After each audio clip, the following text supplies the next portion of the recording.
ایک دفعہ حضرت موسیٰ علیہ السلام کو اللہ نے ایک شخص کے پاس بھیجا جو سب سے چھپ کے اللہ کی عبادت میں مشغول تھا۔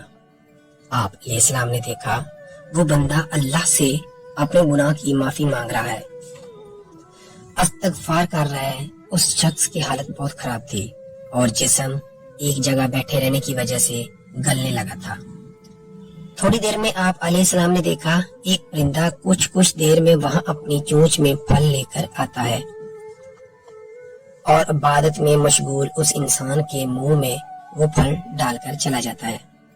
اس آدمی کو نبی اللہ کی موجودگی کا احساس ہوا تو اس نے پوچھا، تم کون ہو؟ کیسے میری پوشیدہ جگہ کا علم ہوا؟ موسیٰ علیہ السلام نے بتایا، میرا نام موسیٰ ہے اور اللہ نے مجھے تم تک آنے کی راہ دکھائی ہے۔ وہ بولا، میں نے ایک گناہ عظیم کیا تھا، 35 سال سے اس کونے میں چھپ کر اللہ سے توبہ کر رہا ہوں۔ اللہ نے یہ پرندہ میرے لیے رزق کا ذریعہ بنایا ہوا ہے۔ آپ تو کلیم اللہ ہے، آپ اللہ سے پوچھ کر بتائیں کیا اس نے میری توبہ قبول کر لی؟ اللہ تعالیٰ نے موسیٰ سے کہا کہ اس کو بتا دو میں نے اس کی توبہ قبول نہیں کی۔ تو جناب موسیٰ علیہ السلام نے اس کو جواب بتا دیا تو وہ شخص بہت افسردہ ہوا اور کہنے لگا کہ اللہ تو بہت مہربان اور رحم کرنے والا ہے، اس نے میری توبہ کیوں قبول نہیں کی؟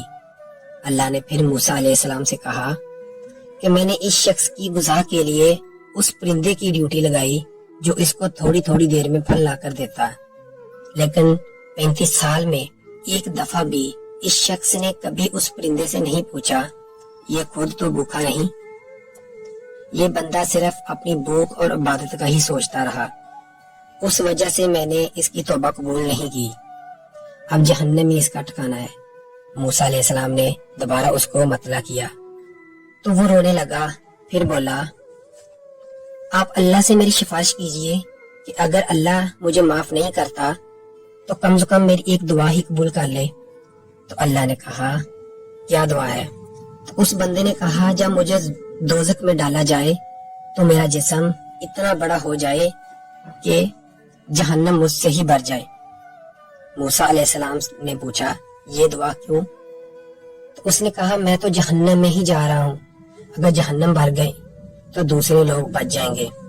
اللہ نے کہا، میں اس کی دعا قبول نہیں کروں گا۔ موسیٰ علیہ السلام کے سوال پر اللہ نے کہا، میں نے اس کی توبہ ایک پرندے سے اس کی خود غرضی کی وجہ سے قبول نہیں کر رہا تھا، اب تو یہ سب انسانوں کے لیے سوچ رہا ہے میں کیسے اس کی توبہ قبول نہ کروں۔ اس کی توبہ قبول ہو گئی ہے اور اب یہ جہنم میں نہیں جائے گا۔